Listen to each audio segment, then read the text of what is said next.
రాష్ట్ర అభివృద్ధి పట్ల ఎలాంటి ఆలోచన ఉందో దాన్ని బట్టి మనం అర్థం చేసుకోవచ్చు. ఈరోజు కలెక్టర్ల మీద లేకపోతే ఇతర పోలీస్ అధికారుల మీద దాడిని ఎవరైనా ప్రభుత్వంలో ఉన్నోళ్ళు కానీ ప్రజాప్రతినిధులు కానీ ఎవరైనా సమర్థిస్తారా? మీడియా మిత్రులుగా మీరు సమర్థిస్తారా? ఇవాళ భూసేకరణ చేయాలన్నా వద్దా అనేది ఒక అంశం. భూసేకరణ విషయంలో బీఆర్ఎస్కి ఏం అభిప్రాయం ఉన్నా వాళ్ళు చెప్పొచ్చు. అక్కడ భూమి కోల్పోతున్న వాళ్ళు నిరసన తెలపడానికి కూడా వాళ్ళు నిరసన తెలపొచ్చు, తప్పులేదు. కానీ అధికారుల మీద పాశవికంగా దాడి చేసి వాళ్ళని చంపాలనే ప్రయత్నం చేయడాన్ని ఏ రకంగా బీఆర్ఎస్ సమర్థించుకుంటుంది? అంటే ఈ సంస్కృతి రేపొద్దుగాల ఇదే దాడి బీఆర్ఎస్ నాయకుల మీద జరిగిందనుకో, ఒక ఊరిలో వెళ్ళినప్పుడు అంతకంటే ముందు మాకు అన్యాయం చేశారు కాబట్టి ఇప్పుడు మిమ్మల్ని దాడులు చేస్తామని అన్నారు అనుకో, ఆ దాడులను కూడా బీఆర్ఎస్ వాళ్ళు సమర్థిస్తారా? ఖచ్చితంగా ఈ దాడులను తీవ్రంగా ఖండించాల్సిన అవసరం ఉంది.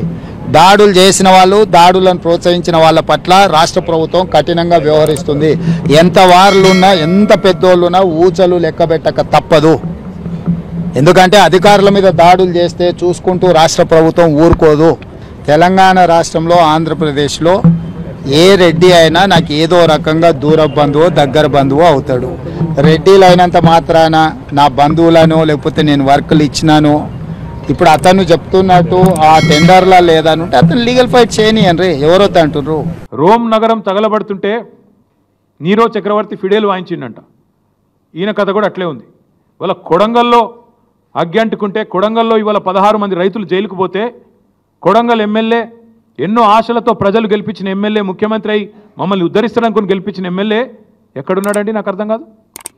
మహారాష్ట్రలో ఢిల్లీ పెద్దలకు మూటలు మోస్తూ వాళ్ళకి ఇవాళ తాబేదారుగా ఇవాళ అక్కడ తిరుగుతూ ఉన్నాడు. నేను అడుగుతా ఉన్నా రేవంత్ రెడ్డిని, సొంత నియోజకవర్గంలో రైతులు ఆందోళన చేస్తుంటే, రైతులు అక్రమ అరెస్టులు అయి జైలుకు పోతుంటే, మా నాయకుడు పట్నం నరేందర్ రెడ్డిని ఇవాళ ఒక టెర్రరిస్ట్ని ఇడ్చుకపోయినట్టు నేను తెలియక అడుగుతా ఉన్నా.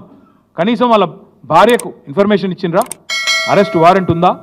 అసలు వాళ్ళు పోలీసులు మఫ్టీలో చెతకపోతారండి? ఆయన ఏమైనా బందిపోటా, తీవ్రవాద? అది అసలు అరెస్టా, కిడ్నాపా? ఇష్టం వచ్చినట్టు ఇంటికి వస్తావా, దుద్యాలకు వస్తావా, ఎక్కడికి వస్తావరా? వచ్చి కూర్చో, రైతులకు చెప్పు, నీ ఆలోచన వల్ల జరుగుతున్న లాభం ఏందో చెప్పు. ఇవాళ మా అందరికీ వచ్చిన అవగాహన, ప్రజలకు వచ్చిన అవగాహన ఒకటే, ఇవాళ ఈ భూసేకరణ పేరిట రేవంత్ రెడ్డి ప్రభుత్వం చేస్తున్నది దళిత, గిరిజన, బీసీల భూములను లాక్కొని వాళ్ళ అనుయాయులకు, వాళ్ళ కుటుంబ సభ్యులకు రియల్ ఎస్టేట్ పేరిట వ్యాపారం కోసం, రియల్ ఎస్టేట్ పేరిట వ్యాపారం చేసుకోవడానికి, డబ్బులు సంపాదించుకోవడానికి చేస్తున్న ఒక కుట్ర.